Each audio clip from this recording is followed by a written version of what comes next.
welcome to All in Yellow, the official Norwich City podcast. 5-1 at Portman Road to Norwich City. Well then, Alice, here we go. It's our next guest. It is none other than the voice of Norwich City himself, Mr. Chris Goreham.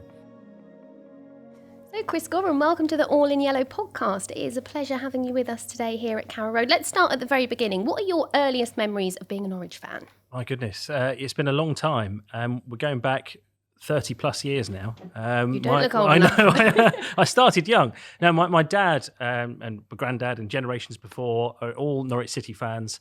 And I think my dad was so keen to get me involved in all things yellow and green. He brought me to my first game here at Carrow Road in 1986 when I was four and a half years old. And it was a midweek game that went into extra time in the full Members' Cup against Coventry.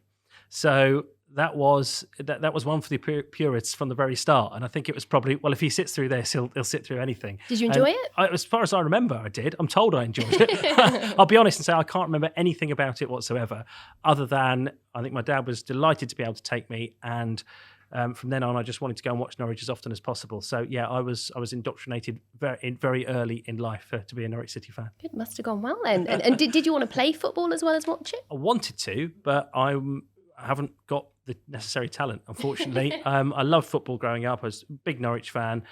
Played football at school as often as possible, but I wasn't even good enough to get in the school team. Oh. Unfortunately, I know. Must have been competitive. Well, none of the others made it either. So I was hoping that it'll be all right because all these lads will go on and they'll play for Norwich or they'll play for England or something, but they didn't. So I had to be honest from quite an early age that playing professional football was never going to be the career for me. So I had to find other ways of making or stealing a living out of football, and that's what I've done. That's such a nice thing, though. You know, it's very typical of the Norwich City story. Is it's a family connection, and it's brought you into the game. And I mean, the times that we're experiencing at the moment shows us how important football is, and that connection. You know, that's so important, isn't it? Oh, definitely. And I think it's something that you sort of take for granted to begin with. But it's as you get older, in my case, you have children yourself, and you get to take them to their first game, and you start to realise what football is really all about. And I remember doing the breakfast show on Radio Norfolk the morning after Norwich had been promoted to the Premier League under Paul Lambert. That was when they won at Portsmouth, and we actually did the programme from a BBC studio in Southampton the next morning because we needed to be sort of where as close to the action as possible.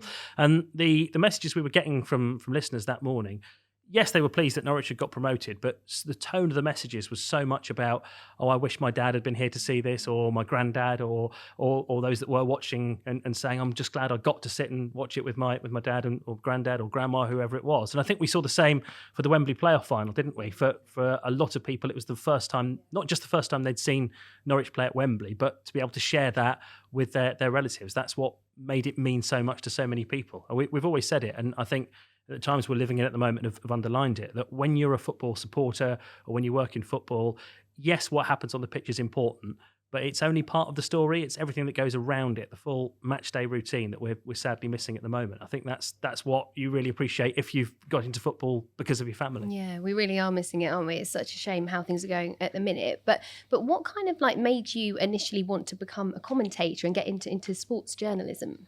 That's a difficult question. I'm not sure, to be honest. I think it was when I was growing up, I was the right generation for when, and I'm not sure if I should say this with you here, Alice, with Sky coming in and taking all the football off the terrestrial TV. Because when I was growing up, I can't take credit for that. There was actually football before 1992. Exactly, this is true. So I was 10 in 1992, so I started watching. I was born in 1992. So I definitely can't blame you for it then.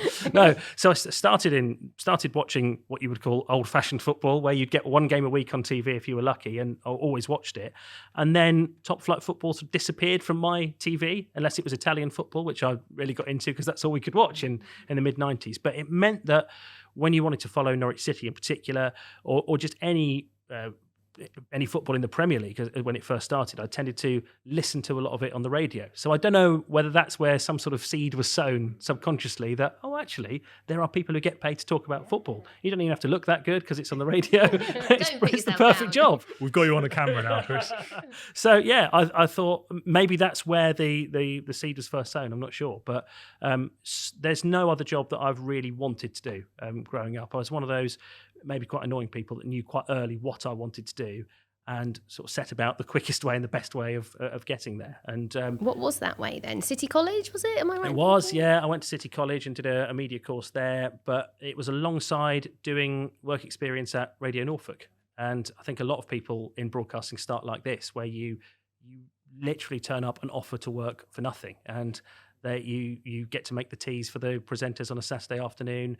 If they like you enough, they might send you out to somewhere like the Wellesley or Wroxham to go and cover some local non-league football. So that was my first on-air job, was covering Great Yarmouth Town, Wroxham, Distown, in the days when, well, certainly before iPhones, and when mobile phones were even more unreliable in Norfolk than they are now. So you get thrown in at the deep end. A challenge. Yeah, completely, yeah. I remember having to do one report quite early on from a lay-by somewhere near the Acle Strait because I couldn't get a signal at the ground.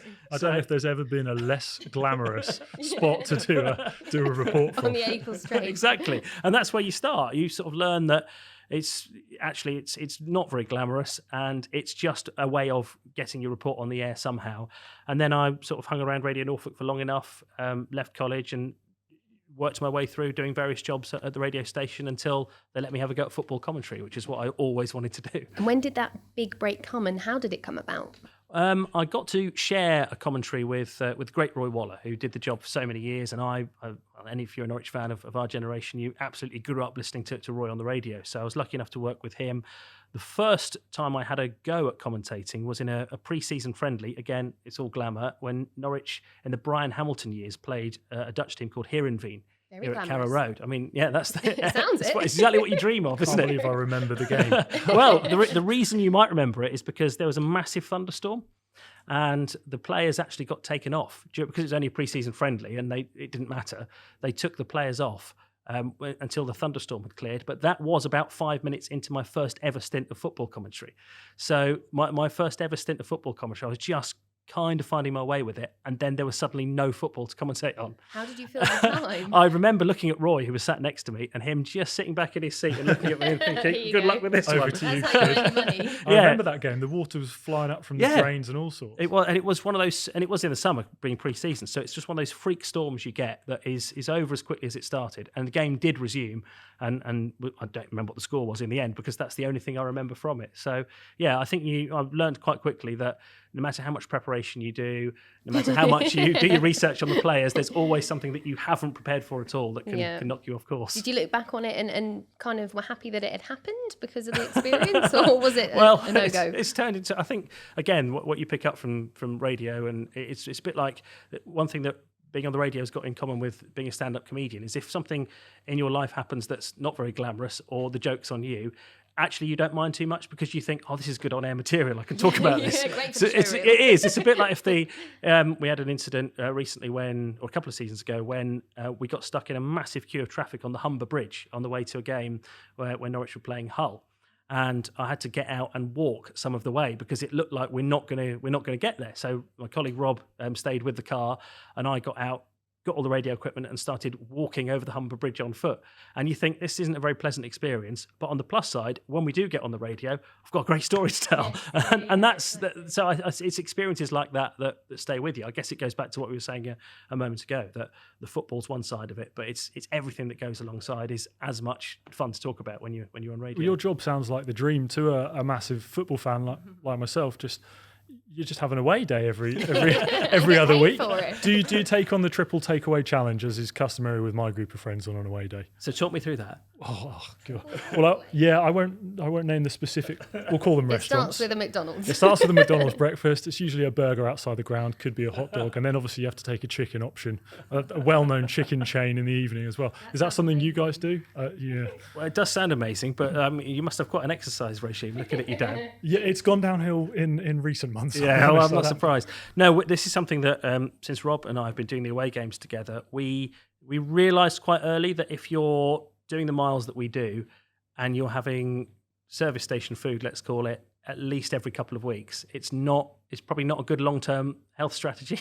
So we did go through a spell of trying not to eat fast food on away games. How did that go? It's more difficult than you might think, because when you stop at a service station, what choice have you got?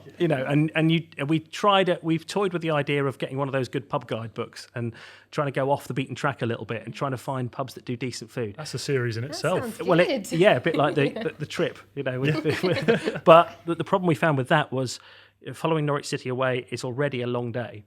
So when you start adding a little detour in, you're not getting back till midnight on a Saturday. It's not sustainable. So we have to be a bit careful. And yes, you can always find justification for having a dirty burger, can't you? Because a good win is an occasion for celebrating.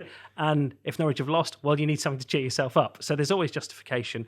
But we've tended to go, I think the rise of the drive-through coffee shops and the fact that they sometimes have healthier sandwiches, that's probably saved us, I would say. Healthier. It's healthier, but it's all relative. Yeah, and how have you found like trying to keep the balance between work and life? Because I know obviously you talk there, it's not as glamorous as some people might think, even though to others it is a dream job. How do you kind of manage to keep yourself healthy in a way and that you still see your family? This obviously takes up your weekends a lot. Where do you find that balance? I think it's a really interesting one because it is a job. There's no other job I would rather do. Definitely. I still would say that. Still getting paid to go and watch Norwich City, even when they're not doing so well, whatever. It's a brilliant job to do. And I know I'm lucky, but I think most things in life is a compromise, isn't it? I always say it's a bit like when you're trying to buy a house. If you decide you want a big garden, you might have to not have something else. Or if you decide that you really need a big driveway so you can get all your cars off the side of the road, then you might not have the garden. And I think it's the same in your working life as well. That covering football and covering Norwich City is a brilliant job. But it does mean that Saturday nights are pretty much out. Certainly every other Saturday, you're not going to be able to go out with your friends or be around for kids' birthday parties that happen at the weekend. You can't have a decent conversation in the office about Strictly Come Dancing or X Factor because you've not seen any of it. We will move on to that. We've got a few questions. You've just not seen any of it. So, there's that side of it. But the long and the short of it is that a good proportion of my working days a year are spent watching Norwich City. And it's something, when you've got a job that some people, or a lot of people, thousands of people would willingly pay to do and do pay to do, you just can't complain. You have to put up with the fact that every bank holiday, every Boxing Day, you're going to be expected to work. It comes with the territory. And I really don't like to even sound like I'm even a little bit complaining about it because I've got nothing to complain about. Love that. And you said you started along, Roy Waller as a voice that, synonymous with Norwich City, which is now a tag that is yours. Mm-hmm. You are the voice of Norwich City, Chris, and you do a fabulous job and are dearly loved by Norwich fans everywhere. And made you really uncomfortable because I know you're such a humble guy, but your voice is it is the Norwich City of you said you came in 2002? 2005. 2005 was when it was your own. When I took over properly, but I think the first 4 years of that, nobody remembers because the first 4 years of that were nothing really happened. Norwich were mid-table championship side, and actually the first major event I commentated on was relegation to League One. And I thought, well, Roy's got out at a good time here, hasn't he? It's like Sir Alex Ferguson at Manchester United. He knew when to go, and it felt like this is not the job that I signed up for. We just lost 7-1 to Colchester. All these years growing up, listening to Roy commentate at Old Trafford and Anfield, I thought, that's never going to be me. But the interesting thing about being a commentator is it almost doesn't matter how good you are or how hard you work. Actually, it's the moments you get to commentate on that people remember. And it is what we've had in the past few years. I mean, the last decade, we've been so lucky, haven't we? You think of the Paul Lambert regime. We've had, all those late goals, Mario Vrancic free kicks, Simeon Jackson promotions. We've had Wembley. And when you're lucky enough to be able to be there and are the way that some people follow moments like that, I think you just have to go with it. And I think those are you need good things to happen and you need memorable moments to happen for people to really latch on to what you're doing as a job. Because I haven't done that much differently over the years, but I've been both a League One commentator and a Premier League commentator. It's got nothing to do with how I do the job. It's all about, I don't know if they realise it, those players on the pitch, they take so many careers with them, don't they? We're all, our careers and everything we do is all in their hands. And going back to recent years, obviously we had the most incredible time really, or one of the most incredible times in the club's history with the back-to-back promotions. What was it like, particularly being a fan, covering that? It's brilliant. And again, that was when, having gone all the way down to League One, when Paul Lambert came in, that was the first time that Norwich really got going in my spell as a commentator, where we were going to away games and having all these long trips, and we were actually turning up expecting to win. That's not that's not something you take for granted as a Norwich fan over the years. So to have the promotion from League One was brilliant, and then to follow that up and to go up again and be in the Premier League. I think the promotion under Daniel Farke a couple of seasons ago came close, but I think in terms of an entire package, going from League One into the Premier League and then staying in the Premier League, I think even Norwich fans who've been going a lot longer than I have would say there haven't been many spells of being a Norwich fan where it's been as good as it was then, or as enjoyable as it was then. It was the late goals, wasn't it? And we talked about this the other week. I had a little chat with you, and we're throwing in a couple of late goals this season. We are. Good things tend to happen when Norwich believe they can score late on. And do you see a bit of a similarity between those two spells? I think I do, and it's funny, isn't it? Because I mentioned Sir Alex Ferguson a moment ago, and that's what everybody says about his great Manchester United team. How Fergie time. Exactly how they were always lucky because they scored late. Well, hang on, no, that you're allowed to do it. A football match is 90, 95 minutes sometimes, and a goal in the 90th minute counts just as much as one in the second minute, doesn't it? And I think it's that ability to keep going and score late in games is so important. It shows a good togetherness in the squad. It probably shows how good you are at just grinding down an opposition as well, and that you're that good. There's only so long they can hold out, and eventually a goal is going to come. And that's what it's felt like with Norwich City this season. I think, without wishing to be arrogant about it, I think when you look at the squad Norwich have got, it looks on paper so much better than most teams in the Championship, and we saw it here against Wickham and Birmingham. You can be arrogant about it. Is that all right? Yeah, of course. Go ahead. I don't want to set myself up for a massive fall when this is replayed later in the season. But you think, well, at some point, one of these players is going to do something that will decide the game, and that's happened a few times recently, and long may it continue. And I think teams in the Championship sometimes come to Carrow Road and they park the bus because they know that the best they can hope for is to hold out, and not many have managed it so far. That is why fans should never leave before the end. I absolutely would never do it. Not even a takeaway would lure me out of a football game earlier. But I'd like to talk about Paul Lambert, if I may, in that era. That was an incredible 3-year period for the club. But for you, obviously, I wouldn't. I'm guessing he wasn't necessarily the most forthcoming character in interviews. What did it make your job difficult? Not really, because they were winning all the time. Okay. So actually, when you do tend to have more difficult chats with managers, in my experience, is when things aren't going so well and you're having to say after the game, well, that didn't go very well, did it? Whereas with Paul Lambert, that wasn't really an issue because he quite quickly turned the tide. They were quite quickly winning games under him. And when they had the odd defeat, it would then sound strange to go very Jeremy Paxman on him and start blaming him for it. So actually, I got on pretty well with Paul Lambert. In fact, he's the only Norwich City manager that has ever sent me, completely unsolicited, sent me a signed photo of himself. Wow. It turned of himself. Where yeah. did you put it? Well, Not the dartboard. It turned up. It was weird. It must have been the summer after Norwich got promoted to the Premier League, and I was involved in the celebrations on the balcony at City Hall. And one of those, you get those brown envelopes with "Please do not bend" written on, turned up in my pigeonhole at the BBC a couple of months later. And when I opened it up, there was no letter in it. It was just a photo, just a blown up photo of me interviewing Paul Lambert on the balcony at City Hall. And he'd written on it, "Chris, you've got a face for radio. Best wishes, Paul Lambert." So Paul Lambert. And there was no explanation, and it was never mentioned. And when I saw him, I said, "Oh, thanks for the picture." And he sort of went, "Yes." And it was never really mentioned again. But I've got that, and I've got that at home. And then, of course, he went and did what he's done now, and it doesn't feel quite right to have it anymore. Obviously, you're around these kind of guys, and you speak to them week in, week out. As a Norwich fan, at what point did it ever become normal to you? Or do you still get that buzz? I mean, we work at the football club a lot, and you have to kind of deaden yourself to the fact that there's the players, that's the job. How do you feel about it? I think, it depends who the players are. I think for me, I get more like that with the ones that I grew up watching. So we have Brian Gunn commentate with us sometimes, who was just the biggest Norwich hero when I was growing up. It's that era of Norwich players. I think it's the players that you first who were playing when you first get into football that always have that effect on you. So for me, it's if you come across Robert Fleck or Dale Gordon, those are the ones that do still make your heart skip a beat because those are the ones you idolised growing up. I think the ones that you that play now, you do tend to have a slightly more professional relationship with, because you have got to interview them, you do have to talk about them on the radio, and I think sometimes they get to hear it, and so maybe they don't always like everything you've said about them. So you do have that sort of professional distance now.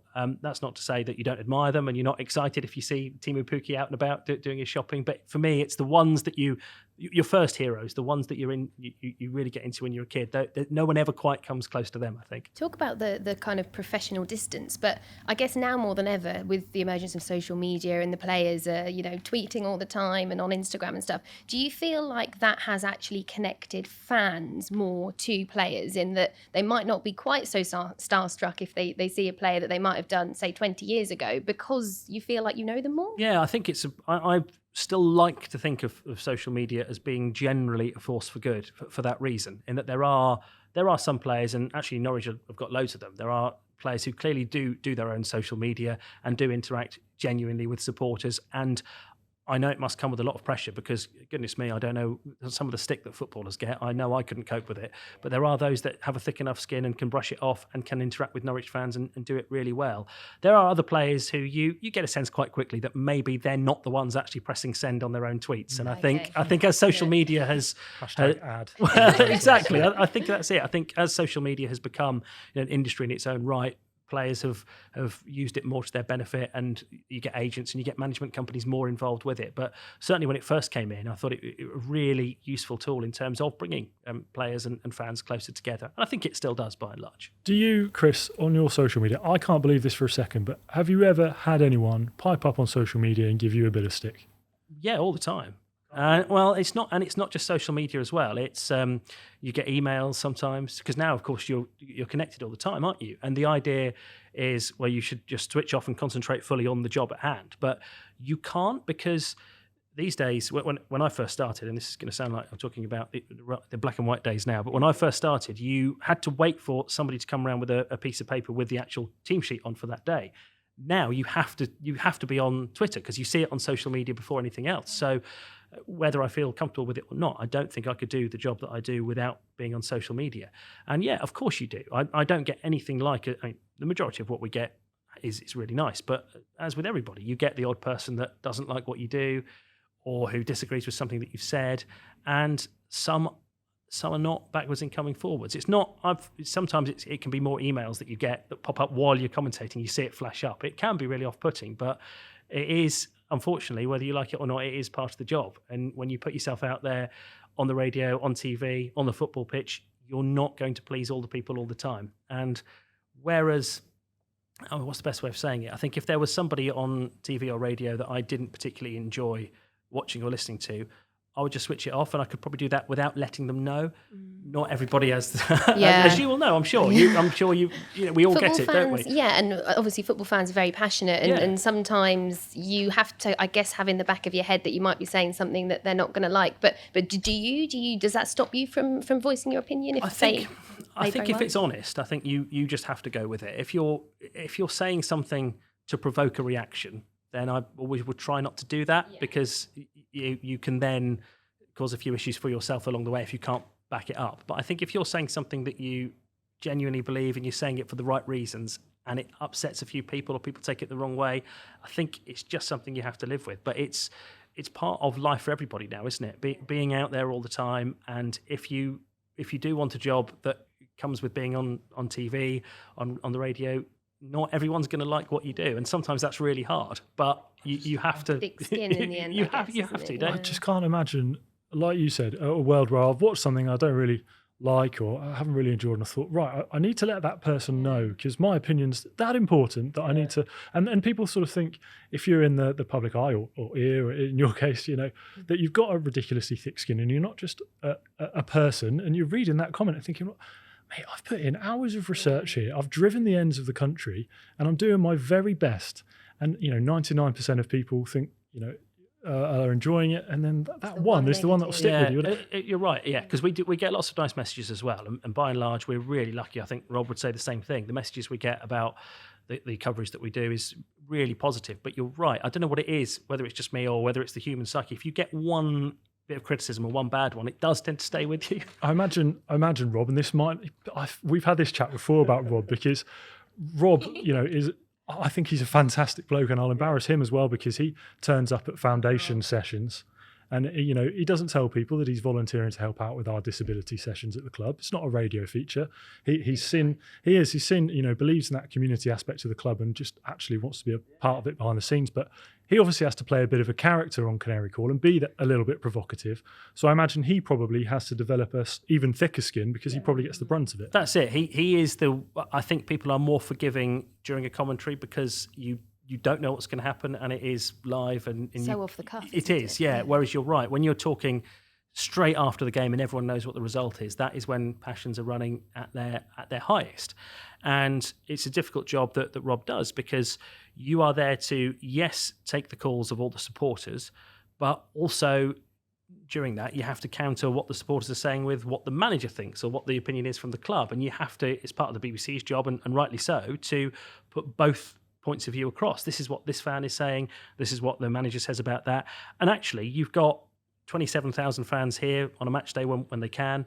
You've got many thousands of other Norwich fans who for whatever reason can't get to the games. They're not all going to have the same opinion. So there's no way, people like to talk about the voice of the fans, but there's no way that any one person can be that. And Rob's got to juggle all these different opinions, 27,000 different opinions that have been at Carrow Road that day, with what Daniel Farker is saying, with what is coming from the boardroom, what Stuart Webber is saying, and try and get all these opinions across at the same time. It's a really difficult job, especially at the point of the afternoon where feelings are running as high as they ever do. So yeah, he's learned. He'd be a good juggler if the football and the phone-ins ever stopped. We were speaking to Neil Adams actually in a recent podcast, and he was saying that when he did Canary Call, he felt like every fan that called in thought they were a manager, and they'd tell him, how he should have done things, and how do you deal with that kind of pressure? I think where we're lucky, and myself and Rob are the same here. We've got a really good group of people like Neil. I mean, Neil used to do it and of course has gone on to do great things with the club,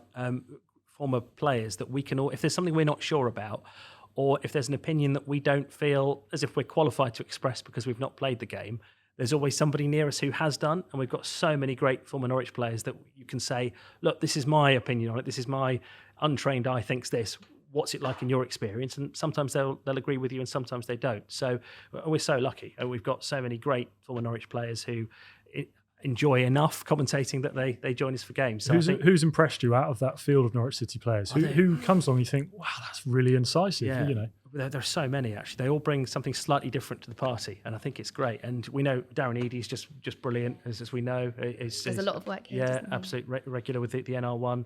I think it's the players are slightly off the wall as well. Mark Rivers, for example, has become really popular. Yeah. He doesn't live around here anymore, but he's come in handy for us because he lives close to a lot of the northern grounds that we go to, and he's got a slightly different take on football, and he's not somebody who's stayed in the game. He's got another job now, a separate day job away from football, and actually had pretty much stopped thinking about football until we asked him to do the odd game for us. And he'll say quite openly it was that commentating on a few games in the season that Norwich were promoted under Daniel Farker made him fall in love with football again. And I think I find it really refreshing to have such a variety of different people, because when you're commentating on the same team, the same set of players every week, it can be difficult to come up with new and interesting hot takes, things to say. So it's quite nice to be able to let somebody else do that, but week after week. So I think Rob does a great job when he's doing the phone-in of just addressing the questions in the direction of the former players who can give us the sort of take that we will never be able to, because we've not been out there on the pitch, we've not been in the dressing room, and these people have, and they're so valuable to the coverage that we do. Have you worked with many former players where they've started their kind of broadcasting career and you've thought, I don't know why we're giving them a shot, and we'll stick with them and kind of help them along? Have you had any I do the flattery. Alice asks the tough questions. Well, ultimately, I'll be honest and say I haven't, because a lot of the players that we are using now, former players, are people that we know anyway or have interviewed as players. And you get a good idea for the ones that you think will be comfortable with it and the ones that won't. Trial run. Yeah, but ultimately I think it's all we're asking them to do is talk about football. And it's been their life for 10, 20, 30 years in some cases, more than that. So yeah, the sight of the microphone and the headphones can make them feel a bit uncomfortable to begin with. But once a game gets going, actually you're just asking them to talk about football, and they're all comfortable doing it, and they've all had such different experiences. You know, we have people like Darren Huckabee and Grant Holt, who've been great Norwich City heroes, Darren Eady as well, who do games with us. We have others like Adrian Coote and Adrian Forbes as well, who had good spells with the Norwich first team, but who, in Adrian Forbes' case, had to drop down the divisions to really get proper first team football, and they bring such different takes to where Norwich City are. I find it fascinating every week listening to their stories. I think that's when you've not been a footballer, you never lose that sense of wonder about, you know, speaking to footballers and finding out what really goes on behind the scenes. Do you still get nervous, Chris? Oh, absolutely, yeah. I think before every game, I still feel a little bit edgy come 2:00 on a Saturday, because I think it's because it doesn't matter how many games you've done, you still don't know what's going to happen that afternoon. It's not like learning a script. It's the fact that anything can happen. There might be a thunderstorm, the floodlights might go out. We've had it all over the years, haven't we? So I think that's it. I think it's that constant nervous energy and the adrenaline you get from, if Norwich score, am I going to identify the scorer quickly enough? Am I going to make a mistake? Am I going to get this right? Am I going to do this? If Norwich score a great goal, am I going to do it justice? Or am I going to be writing something down when something happens and I'm going to miss it? It's that you're living on your nerves constantly. How do you keep your emotions in check? Or are you kind of like past all that now? Some of the goals, I don't think you do. I think I think maybe with experience I do a little bit more than I used to. But I think the good thing is, being on local radio, you know that everyone who's listening pretty much is a Norwich City fan. I mean, you'd have to be quite strange to listen to Radio Norfolk's coverage of every Norwich game if you weren't. So I think you can go. I think the comparison I always make is, if you're watching the World Cup in the summer and you've got back in the days Barry Davis or John Motson, if they're commentating on an England game, they would do that differently to if they were commentating on Italy against Argentina, because they know that the audience that's watching are all pretty much wanting one team to win. And I think it doesn't mean you have to support that team or pretend everything they do is brilliant, but I think you tend to tell the story from very much a yellow and green point of view. And, you know, if Norwich go a goal down, it's perfectly all right to say that's a big blow early on in the game, whereas you might not if you were doing it for national radio. We saw that from your counterpart at Radio Suffolk with the famous Tim Closer header. Is a chap that you know, isn't it? Brenner. Yeah, Brenner Woolley. Yeah, I felt quite sorry for him over that, because he's a lovely bloke. Brenner. I did. I think it's your ringtone, because he did such a good job of it. We don't very often like to consider ourselves and see things from the point of view of Ipswich supporters, but I thought what he did was a brilliant piece of local radio commentary, because what he said captured the mood perfectly from what everybody who was listening to it in Suffolk, that's exactly how they would have been feeling at the time. And he captured it perfectly. Yeah. I'm sure if the boot had been on the other foot, I'm sure it would have been, our commentary probably would have been on everyone's ringtone in Ipswich. And maybe it'll happen in the future. I don't know. I hope it doesn't. But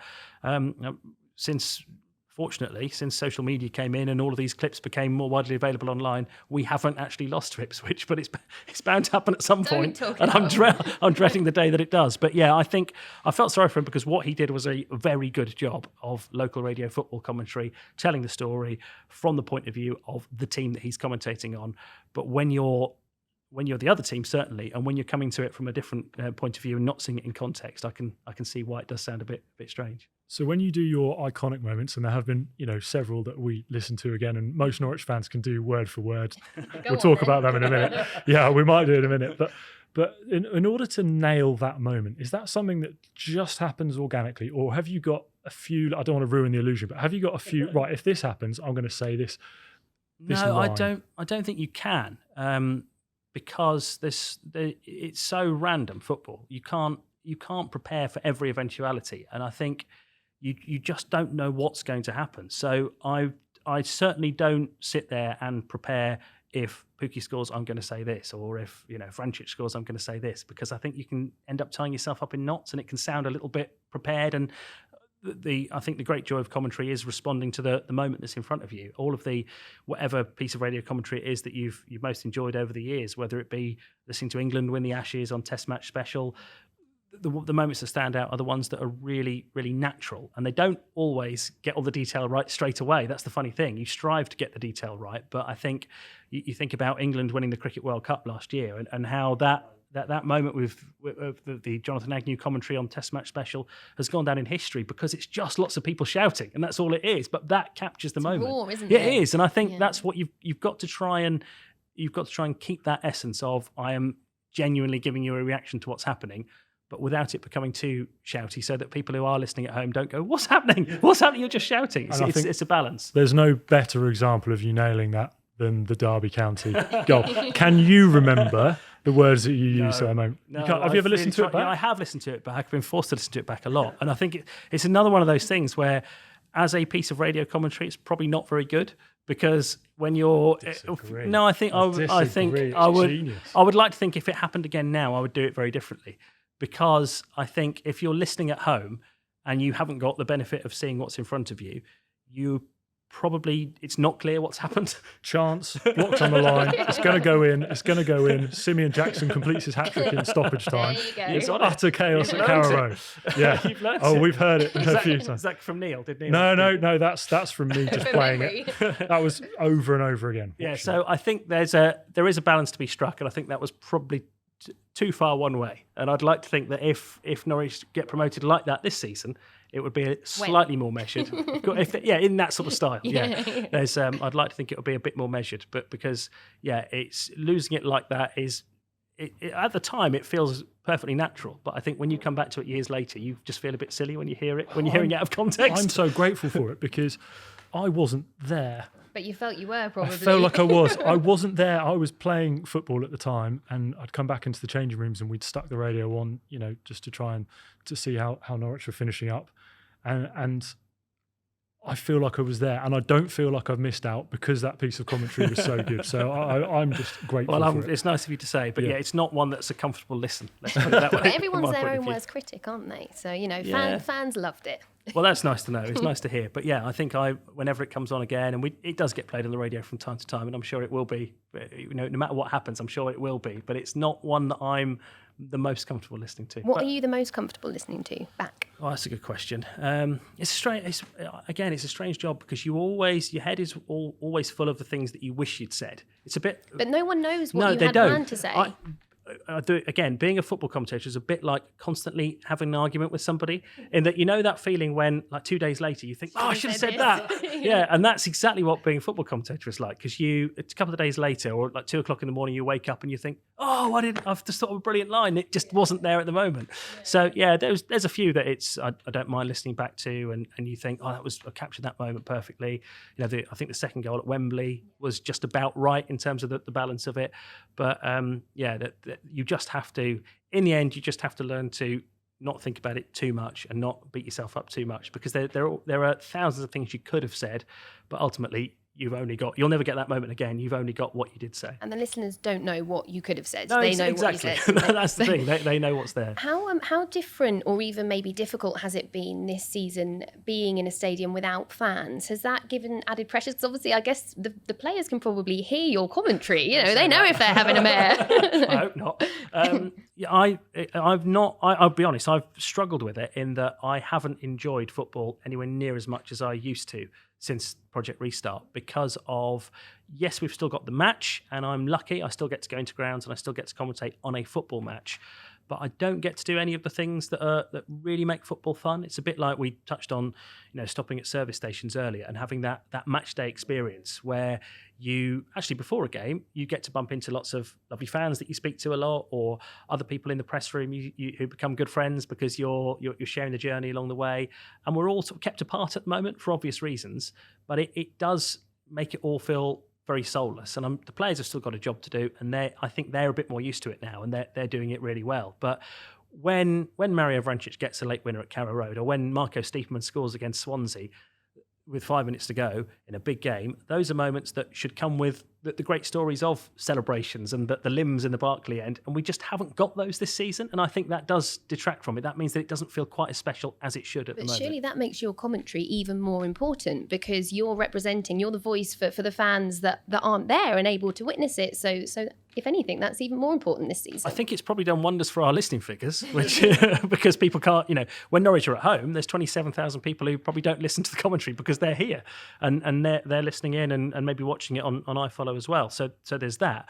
The trouble is, the moments when Norwich score a goal, you tend to try and ride the crowd noise, so it makes you go louder and shout. But there's no crowd noise to ride at the moment. So if you're not careful, no matter how good a goal is, no matter how careful you are, you can sound just like a man standing next to a field shouting, because you haven't got the rest of the. Sounds like you're at Yarmouth again and watching. It does. Bristol, It's exactly like that, and it doesn't feel right to give it the big one, if you like, as much as you would do when there's a crowd there, because there's nothing to really lift the noise behind you. And I hope, and I don't know, but I hope when this is all over that football will appreciate its supporters and what the crowd brings to a game, the atmosphere and everything that goes around it, so much more than it has done in the past, because I'm really missing it. I don't think we will ever take for granted a drab 0-0. Honestly, not ever again. I'll just be thankful that we can all sit in there and watch it.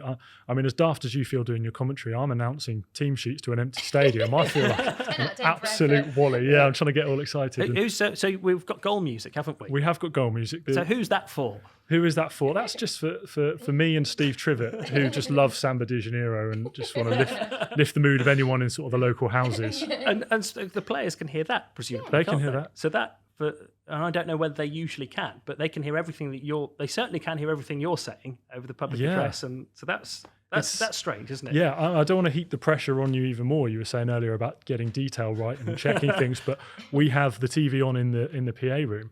And basically, it's right. Don't announce the score until Chris has confirmed it on the radio. Okay. So if I ever announce the wrong score at the stadium, I'm just. There are some games. So a good example would be, say, a corner's come in and a crowd of players have gone for it and the ball's gone in. Where what you've said has just worried me, because I'm often waiting to hear what is announced over the public address. Right. So we've got this. We'll get a WhatsApp going. What do you reckon? Yeah. At some point, one of us has got to make the call, because I will sometimes say, try not to say who scored because I'm not sure, and then you're sort of waiting.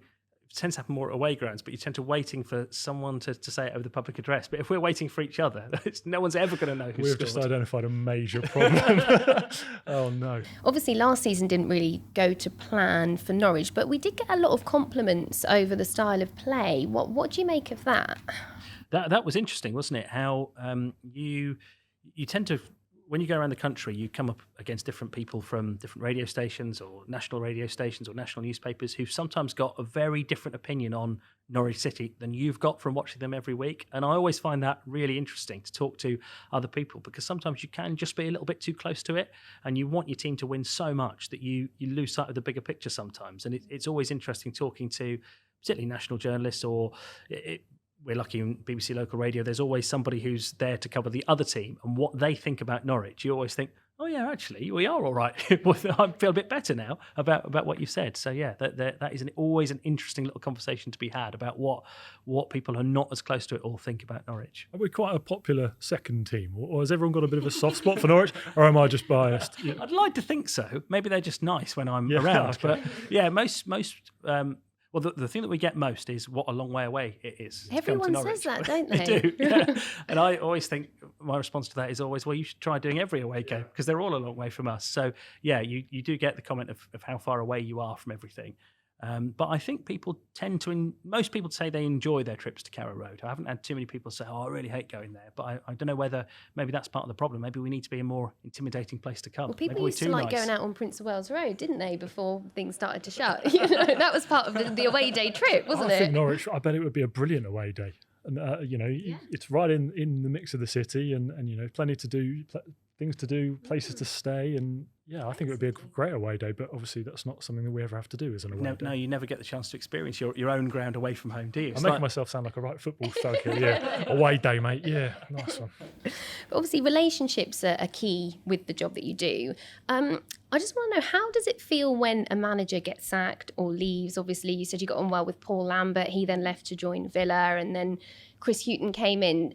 With players, I guess it's a case of like, if you're in the starting 11, you don't really want the manager that's playing you every week to leave, because you've then got to build the blocks up again with a new boss. Do you feel like that in a strange kind of way? Definitely, I think you do, because you can't help but build up some kind of rapport with a manager, because you're interviewing them before and after every game. So you're speaking to them about 100 times a season, which is more than I speak to most members of my own family and friends. So you do, even if it is quite a formal professional relationship, and what you hear on tape is pretty much all that's said, because they've got so many interviews to do.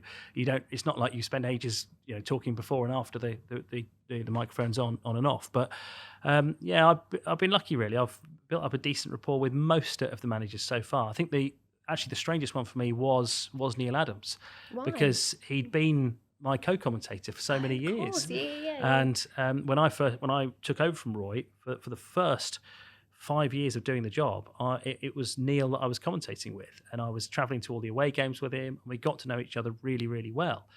Nothing really prepared me for, actually, this bloke's going to be the manager one day, and then he's still going to be on your programme on a Saturday, but suddenly he's the manager, and you've got to interview him maybe after they've lost. That was the hardest one for me, because you can always have a bit of professional distance, whether it's Chris Hughton, Alex Neil, Daniel Fargo, whoever it is.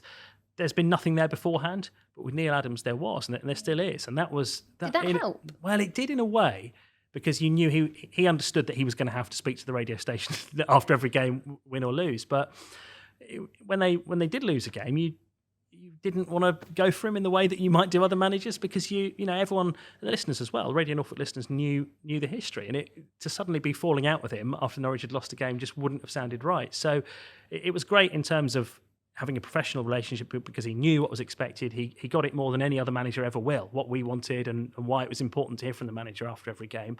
But it was, in some ways, it was really uncomfortable as well, because I had different reasons for wanting him to do well. I mean, you always want the Norwich manager to do well, because it means the club's doing well. But it's the first time I'd really personally been invested in a Norwich City manager. Yeah. It was tricky for Alex Neil, wasn't it? Because for Neil Adams, because he obviously took over when we weren't in a very good position. The club then did get relegated, but we were 7th in the table when he then got sacked. And obviously Alex Neil then came in, got my Neils right there, and did get us promoted. Do you think that Neil Adams was given enough chance to do what he could have done perhaps that season? I think the fact that the club has kept him involved and that he's always worked here ever since suggests that maybe even they wonder whether he might have actually been able to take the club just as Alex Neil did. But the fact that Alex Neil actually did get Norwich promoted and we had the day at Wembley means that decision has been justified. The aim that season was to go back up, and we had that wonderful day at Wembley. So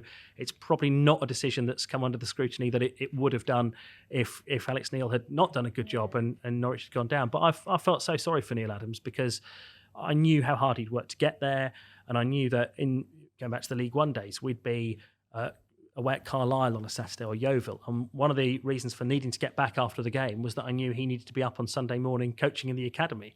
And he was trying to be a coach, a very good coach, and a media person at the same time. And there comes a point where actually on a Saturday you need to do one or the other. He was juggling he the two was, then, really. And he really, he became Norwich City manager. And I think it happened probably quicker than he ever thought it would. But he still got the chance to do it. And actually, we had some really good results under his managership. Portman Road. Yeah, and I think there aren't many managers who sign off with was it 6-1 his last home game? Was that the last game? It was 5-1 and 6-1. Yeah. So, his last there aren't many managers that get sacked having won your last two home games 5-1 and 6-1. So I think there'll always be a case of what might have been, but the fact that season ended with Wembley, I think we can hopefully all move on from it and just accept that what happened. Where does that Wembley day rank among your greatest days of work? I think of work, it's the best, isn't it? You get to. I'd never seen Norwich play at Wembley before. I was 3 when they got to the Milk Cup final, so too young to go. We were kind of underdogs, weren't we? I think everyone was back in Middlesbrough, really. Well, we'd had that game with Middlesbrough here,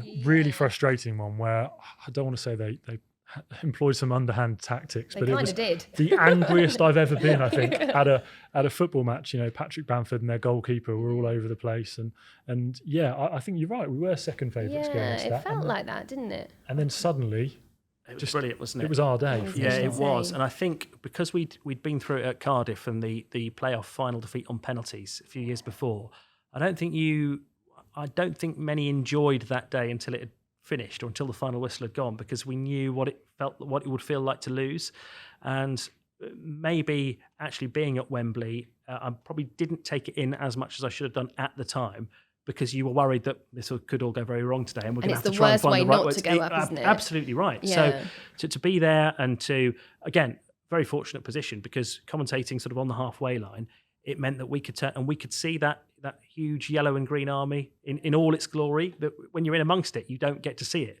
So looking at it was absolutely fantastic. I mean, my dad was there, my brother was there, and of course I couldn't sit with them. So there's that kind of thing where you're thinking, I'm not really part of this with the family. But again, you got to commentate at Wembley, and Norwich won, and actually won very well and very comfortably, which we could never have expected. So that is a day that I will absolutely never forget. Did you make it down onto the pitch afterwards for interviews and things like that? Yes, I did. Rob did a great job on the pitch at full time, famously. I remember him being with Nathan Redmond, I think it was he? There was a picture of the two of them together? Yes, we got a couple of Norwich players let their emotions get the better of them. We got a couple of words.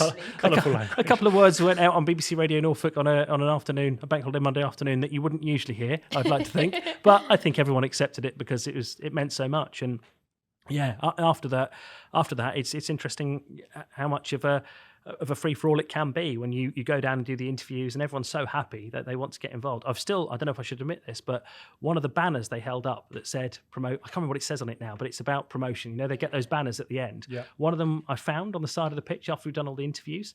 So that may have stayed with me as a memento of the day. Too right. Fair enough. Can I admit that? No, you can. Yeah, it was just left on the pitch after we'd done all the interviews, and I thought, well, if no one else wants it, did you take some grass with you while you were there? No, I didn't. No, I didn't. No, I've fallen foul of groundsmen too many times. So yeah, I don't make a habit of stealing souvenirs from football grounds, but I think that one was all right. Yeah, it was a bit of a one-off. That. Excellent, thank you. So fasting forward to May 2017, the German era begins, and I think it's fair to say not many Norwich fans had heard much about Daniel Farke at the time. What did you know about him? Again, I was very grateful for the heads up a couple of hours before, because nothing. I didn't know who this bloke was. His name had begun to appear as a rumour maybe a day or so before, I can't remember exactly, but we then started to think, all right, well, maybe we better take this bloke seriously and see if we can find out what we could about him. And yeah, it felt like a real left field appointment. It felt like a real change of direction for the club, and we knew Stuart Webber was in, and we knew it was going to be different,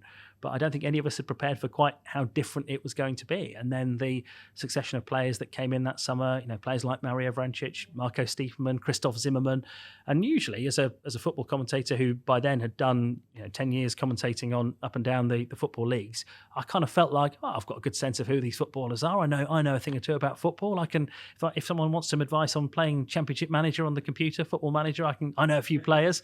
And then suddenly they're plucking all these guys from Germany, and you're thinking, oh right, okay. Because I think one of the problems is we English football fans tend to be quite insular, and we don't have a particularly good knowledge of what's going on elsewhere in Europe. So I found it really difficult initially to recognise my Vrancic's from my Stiepermanns. But now... How to say them. Exactly. And now it seems strange saying it because they are such familiar figures and such part of the furniture here at Norwich. But there was a time where this all felt so strange and so new and so exciting, such a different direction for the club. Well, Stuart Webber obviously came from Huddersfield, didn't he, where David Wagner at the time was the head coach. So I guess there was that connection anyway. And then obviously Jurgen Klopp and Liverpool. Do you think Daniel Farke, what do you think he makes of being kind of linked among those names? Is it just because they're German? Well, I had a bit of a problem with Jurgen Klopp last year actually at Anfield. In that, I know. It's all coming out now. It was his first game of the season and in the Premier League, and I was doing my post-match interview with Daniel Farke about, well, actually, I think the thing we were clinging to that night was that we'd won the second half. Yeah, we played quite well. We won the second half,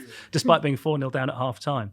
And halfway through the interview I was doing with Daniel Farke, Jurgen Klopp came past him and took him away and took him to one side, and they started having a conversation in German. Oh, they're both German, they're perfectly allowed to do that. But I was a bit like, excuse me, Jurgen, I'm in the middle of something here. But he's Jurgen Klopp, and at that point he hadn't won the league, but you still felt you couldn't, at Anfield, you can't say, excuse me, Mr. Klopp, I'm in the middle of something here. So this was pre-recorded, this wasn't live. It wasn't live, thankfully. No, the interviews that you hear after a game are pre-recorded, but only a few minutes before you hear them. So yeah, he interrupted Jurgen Klopp. So I suppose he's sort of earned the right, hasn't he, since? Well, I guess so. I guess where the similarities between those guys are, obviously, they are German, but there's some serious charisma there from all of them. Daniel must be a fantastic interview. Yeah, he is. And again, what I like about Daniel Farke, and whatever you think about some of the decisions he makes as a manager, I think as a person, he has not changed any way along. The Daniel Farke that we spoke to in that first season,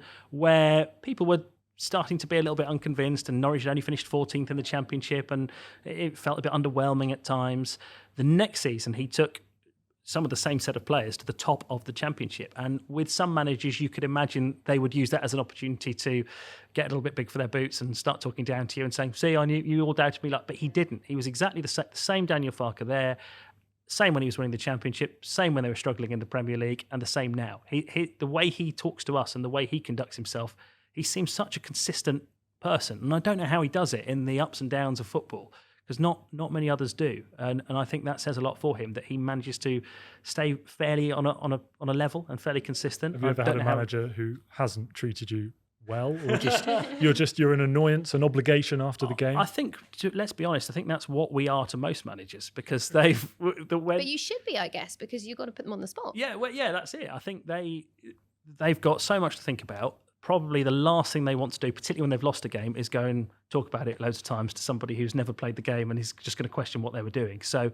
yeah, there are times where the manager doesn't really want to be speaking to you, but I think they all now accept that it's part of the job. I think there are a few times where Glenn Roeder wasn't particularly nice, but then why should he be? They'd lost the game and I was asking him questions that he didn't like. I've had the odd little exchange with pretty much all the managers at times where they perhaps haven't liked to question, but most of them understand the situation, understand that they're going to have to talk to you every week, they're going to have to put themselves out there, and as long as you're fair, and I think the most important thing is you're actually giving them a chance to explain their decisions. Yeah. You're not there to catch them out. You're there to we have phone-ins and we talk during the game about why wasn't that substitution made, or why was this player starting instead of that player. Actually, the opportunity we give them is to put their side of the story and say, well, actually, what you didn't know was that player didn't play because he was injured or he's got this going on in his life. And I think the managers that see it like that as an opportunity to put their side of the story tend to come out of it better than those that see a post-match interview as a battle. Because I'd rather it wasn't, and it doesn't have to be like that, certainly. You sort of made me think then, given their own side of the story, really weird question, but would you like to see referees do post-match interviews, or would you like them to be in the background? I think at times it would be really helpful, because when you're on the radio, you don't. It's very easy to criticise referees all the time. And I think what would be nice is just to hear a referee come on and say, well, actually, this is what I saw and I made that decision because of this. Then whether you agree with it or not, at least you've got that side of the story. And I think that's so valuable when you're trying to have a proper debate about something on the radio. Quite often you're second-guessing why the referee has made a decision or what the linesman has said to him on the earpiece, because they're in constant communication and we don't get to hear that. And there are probably good reasons for it. But I think the same with referees, the same with managers, even the same with players to some extent. We're quite often just guessing about them, aren't we? We're quite often supposing why they've done what they've done. And it would be quite nice if they felt comfortable enough to come in front of the microphones, in front of the camera, and just give an honest assessment of why they've made a decision. We don't have to agree with it, but I think it would make the debate so much more interesting if you know that a manager has picked this player because of that, or the referee, this is what he thinks he saw. Or even just to explain VAR these days.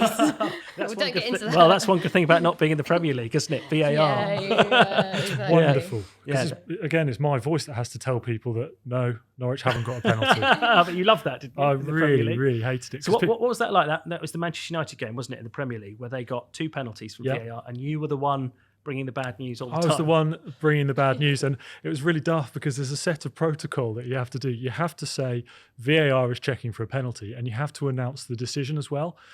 We're not getting any advanced knowledge of this. We're literally getting the big screen, and I'm reading it off the screen.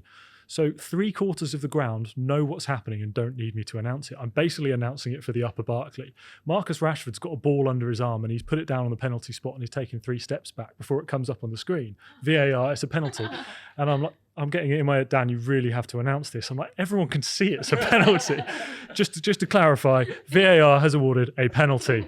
And then I'll get the pelters as if I've made the decision. Don't shoot the messenger. No, that again, that was something that I struggled with a bit last year, because you don't know how big to go when Norwich score a goal, especially if it's I think there was it against Crystal Palace? Do you remember this one, at the start of the year, where Todd Cantwell scored a goal and everyone thought that looks a bit offside? Oh, yes, that's right. He didn't celebrate. Yeah, so he didn't celebrate, and we were all a bit like, well, Norwich have scored. It might be 1-0. And actually, it was a perfectly good goal. That's the problem, isn't it? And then when the goal's given, you then think, oh, well, I wish I'd given that a bit more of a big one? I must admit, I hate the thing, and I never thought I would. I thought people before it came in saying, "Oh, it doesn't need to be like this in football. There needs to be some amount of error." I was like, "Oh, you're a dinosaur. Why wouldn't we?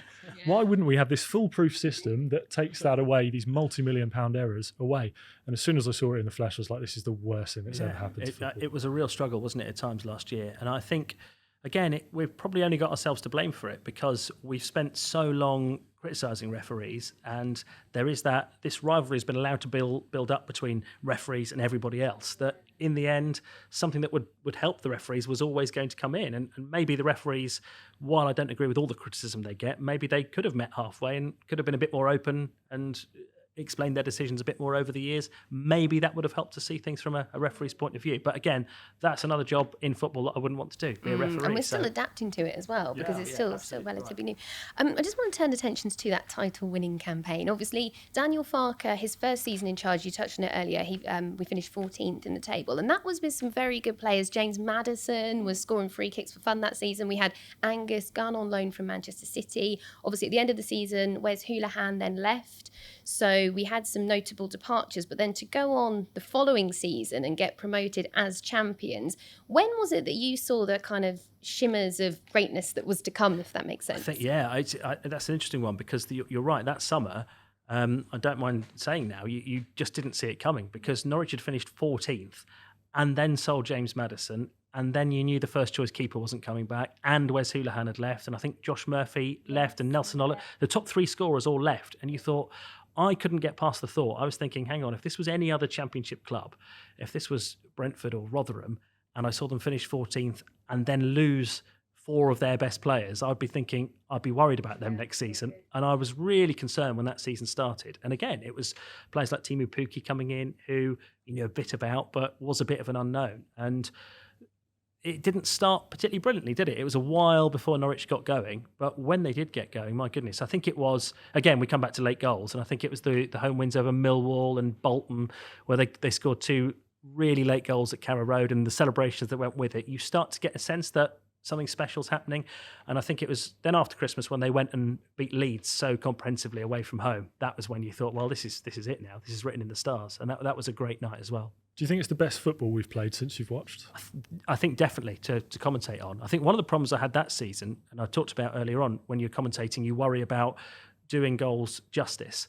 A lot of the goals that season, they weren't sort of 25-yard pile drivers, were they? They were goals that started in sort of the right back position. Everyone had a touch of the ball, and eventually Timu Pukki tapped it in. But because when the ball was in the right back position, you didn't know it was going to be a goal. You sort of forgot to count the passes. And in the end, you'd see Buendia score a tap in or Pukki score a tap in, and you'd say, oh, that was a goal. And then it was only when you saw the replay back the next day, you'd think, actually, that was a brilliant goal. And I didn't give it enough on the radio. But some of the football they played was just brilliant that season. That was an incredible season, wasn't it? Obviously, we did have some very special moments last season, notably beating Man City. But where do you think it didn't quite go our way? I still think when it stopped, I still maintain that Norwich had the games in that final month, or the games that they hadn't played when COVID came in, that they could have won. I thought they actually had quite a kind run in at Carrow Road. They had Burnley, West Ham, Southampton, Everton. I felt that winning 5 of those remaining games wasn't beyond the realms, and as we know, that actually would have kept Norwich up. But it seemed to completely take the wind out of their sails. I think the last few games before the lockdown came in, they'd knocked Tottenham out of the FA Cup. They'd beaten Leicester here. They'd actually run Liverpool fairly close. I know we lost the game, but it was only 1-0.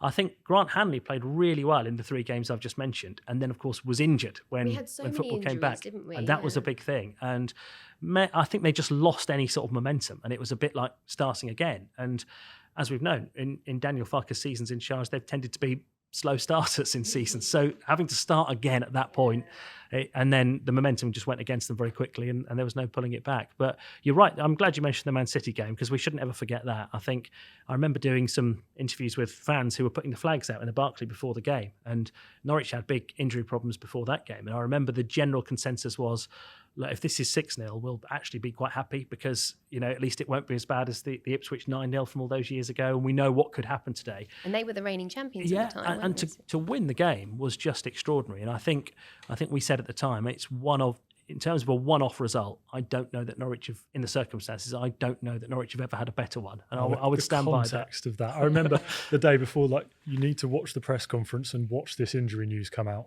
And you know, we had who was at the back? Teti and... Godfrey, did he play? No, I don't think he played. It was even more makeshift than that. I can't remember now. Yeah, it was Ibrahim Amadou was yes, involved, wasn't he was centre-half as well with yeah. Teti, that's right. Yeah, and then do we have 2 goalkeepers on the bench to make up the numbers? That's how ridiculous it was. It was like Norwich haven't got enough players. They've got 2 goalkeepers on the bench, and they still managed to win the game. I think as a one-off result, I think you'd go a long way to beat that. Now, Chris, we can't let you go before asking you a few quick-fire questions that we think the fans will want to hear. So can we start with your scariest manager to interview after a game? Well, it's easy. That's Glenn Roeder, isn't it? Why? Just because you never knew what you were going to get from him. Most managers, you knew if Norwich had lost, they were going to be a bit down. If they'd won, they're going to be quite happy. It wasn't quite as simple as that with him. In some ways, he was a really fascinating bloke to talk to because he'd done a lot in football, had some great stories to tell. And when he was talking about his team, there was sort of I don't know what happened, sort of red mist came down. And I know there are fans who tried to grill him at various AGMs over the years. I must have missed your England tenure, isn't that the famous line? Exactly. Prickly. He was a fascinating bloke to talk to. But yeah, I don't know about scary, but he was the least predictable manager I've ever interviewed. Let's go that way. Very diplomatic. So that's managers. On to players. The best player you've ever seen play for Norwich? Oh, wow. That's a really good question. Best player I've ever seen. Well, again, you tend to go back to your heroes, don't you? And for me, growing up, Dale Gordon was the one. He was the winger that caught my eye. I've got to have a word for Gunny as well. He was just the solid sort of presence when I was growing up. In recent years, I remember looking at James Maddison and thinking, this guy is something special, James Maddison. You're right there. Yeah, of being grateful that he's now gone on to prove that, because it would have been a shame if he hadn't. So we've been so lucky with Norwich over the years, haven't we? But yeah, I think it's always, I'm never going to go past Dale Gordon because he's the first one that I really, really caught my imagination. I think me and Dan probably know the answer to this one, but favourite game to commentate on? I'm going to say the 5-1 at Portman Road. Okay, yes. Closely followed. I wanted you to say the 5-1 at Portman Road. I wanted you to say it like that. Yeah, I think that was, again, that was unexpected, I think, because we all turned up worried that Ipswich were going to put a bit of a spanner in the works and it was going to be a painful night. And Never going to happen. No, they won so well. And again, it's one of those nights where you thought, well, Norwich going up here. So yeah, that's probably my favourite game. It's hilarious because that's a game where like Vokes and Pacheco, guys who weren't here for a long time, but they've cemented themselves into like folklore at Norwich City. And it was a great one to do for the radio because do you remember it was Easter weekend and it got moved to a Thursday night. And because it was on Thursday night, it meant that it wasn't on telly. So I think one of the reasons I enjoyed that one particularly is because I knew that the only way to follow it was listening to it on the radio. So I like to think that we did quite well that night as a radio station. We were very fortunate with the scheduling. We used some of your commentary clips from that as well on a match day here. In pre-Ipswich games, like the playoff semi-final, we clipped that into some music and played that over the top because it's brilliant. Love it. Next is most underrated player. And then you know what's coming after that. Yeah, yes. Most underrated player. That's a good question. And again, he hasn't actually gone on to have the career that I thought he would. But I always thought Johnny Howson never quite got the credit he deserved. I always thought he was a real pleasure to watch playing for Norwich. And he's one of those that I thought, well, he's at least going to go on to have a Premier League career, which actually hasn't happened. He's ended up back in the Championship again. But he's just a player I always really enjoyed watching. Okay, that's interesting. I wouldn't have thought you'd have said Johnny Howson. Interesting. Overrated player. Oh, wow. That's who are we going to say for overrated player? Or like you had high hopes for but didn't quite... Well, there's some obvious ones in the ones that they spent big money on over the years. You know, poor guy. We can think of Ricky Van Wolfswinkel. But I think, again, someone like Stephen Naismith, who you thought it just didn't work for him, and yet... He was a similar sort of transfer fee to Van Wolfswinkel, but he had actually done it in the Premier League, and that felt like a really significant signing. It is, yeah. But it just didn't really work for him. I suppose, actually, going back to underrated, I suppose the ultimate answer to that would be Harry Kane, wouldn't it? Oh my gosh, yeah. I've just thought, because we saw him play for Norwich, and there's no way that any of us could have predicted what would happen. Wasn't he injured mainly during his time here? Yeah, but I think because even so, I don't think any of us watched him play for Norwich and thought, we weren't right about him, let's be Yeah. honest. So that's the only answer to underrated The player. one that got away. Definitely. And finally, what's the most bizarre moment you've commentated on? It's going to be either thunderstorms or it's going to be doing the game here against Derby a couple of seasons ago when I was commentating with Darren Eadie and the floodlights went out. Yes, I was here. If it scored. Well, And you think, well, again, I've been left with a football match to commentate on with no actual football taking place. Those are always the slightly nervous The thing moments. was, it wasn't actually that dark. No. Obviously, the floodlights went off, but you could still see what was going Yeah. on. But And it was the fact that it didn't work. happened right at the moment that Timu Pukki scored. It was spooky. As the ball hit the back of the net, one of the floodlights went out, and it took a little while to work out what had happened. So it's never dull with Norwich, and we must mention Spud being the fourth official as well, which was another great moment again, which I think Darren Eadie was with us for that one as well. That you could not have prepared for, and you can't have imagined ever seeing. And as you say, it is never dull being a Norwich fan. But what does Norwich City mean to you, and why is it so special? I think it goes back to dominating so many aspects of my life, really. My working life, my family life. Still now, when I talk to my dad, if it's not the first thing we talk about, it's the second thing. It's just something that and again, growing up with my grandparents who I used to come to games with, when you're growing up, you actually haven't got that much in common with your grandparents, have you? But football is always that thing. We're all Norwich City fans, and I think that's what it is. It's that sense of community within your family, within other great friends that I've made that I wouldn't have known if it wasn't for Norwich City. People that you wouldn't have come across in any other walk of life, but you're all together on a match day. And I think I'm appreciating it more now than I ever have done while we can't see them. It's that sense of Carrow Road community that you get. I think it's a wonderful thing that I'm appreciating more now than I ever have. Hear, hear. Chris Goreham, it's been an absolute pleasure having you on the All in Yellow podcast. Thank you for joining us. Great insight. It Chris, was great to amazing. get your thoughts. You've given us so many memories over the years. So thank you, Yes. and long may it continue. Yes. Well, thanks, absolutely. Dan. And we need to come up with a system for who gets We first do. call on a goal scorer. We'll work on it. Thank you. Thank you.